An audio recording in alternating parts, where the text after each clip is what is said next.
Hi, welcome back to my channel. Today I'm going to show you how to make the flakiest pie crust. This pie crust is so flaky, it's kind of like a combination of pie crust and puff pastry.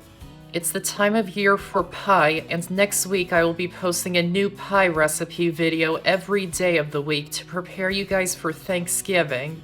And if you would like to see more pie recipes, make sure to check out my pie recipes playlist, which I'll link to up here or down in the description box.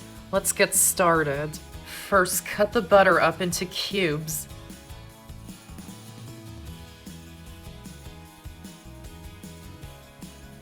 And place it into the freezer for 10 to 15 minutes until it's really cold and hard, but not until it's frozen solid. Then into a large mixing bowl, add in the flour, sugar, and salt, and mix them until combined. Add in the chilled butter, and use your fingers to rub and squeeze the butter into the mixture. You should have some small pieces and some large pieces of butter. Don't make it too fine or the crust won't come out very flaky.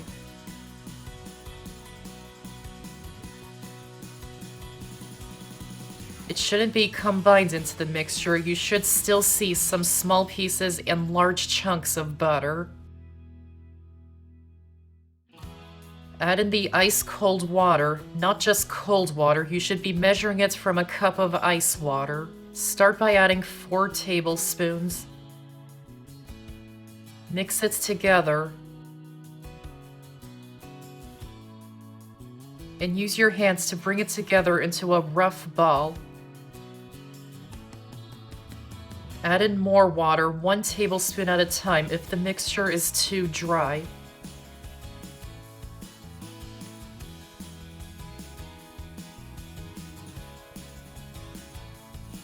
This is what you want. You should still see some chunks of butter through the dough. Don't knead the dough until it's completely smooth. This is what makes the pie crust extra flaky.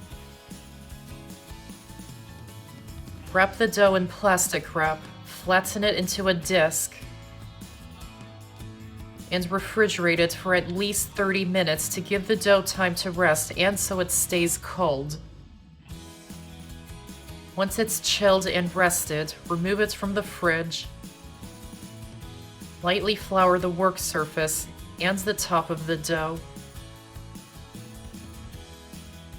And to make it extra flaky, we're going to laminate the dough just like you would with puff pastry.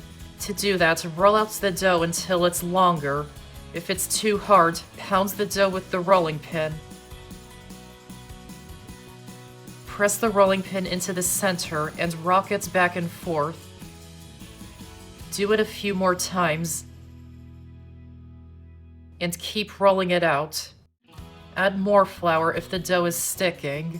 It doesn't matter what the shape or the size is, it just needs to be longer on one side.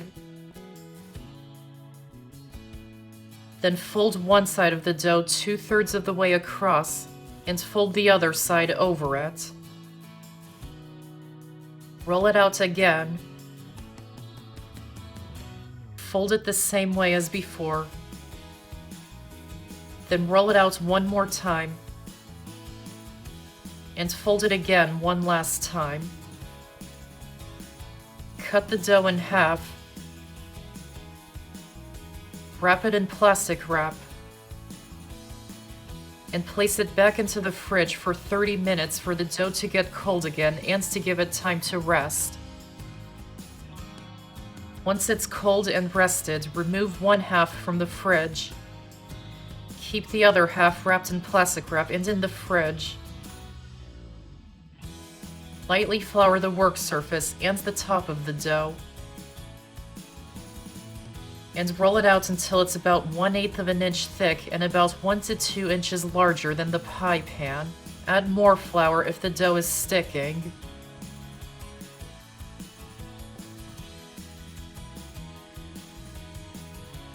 Roll up the dough around the rolling pin. and unroll it into an ungreased 9 or 10-inch pie pan. Lift and lower the crust into the pan, and trim off the excess from the edges. Then the pie is ready to be used. If you would like to learn how to prevent a soggy pie crust, make sure you check out my video showing how to prevent and fix an underbaked or soggy pie crust. I'll link to that video up here or in the description box. Keep the crust in the fridge until you're ready to make it into a pie, or blind bake the crust just like I showed in my video showing how to prevent a soggy pie crust.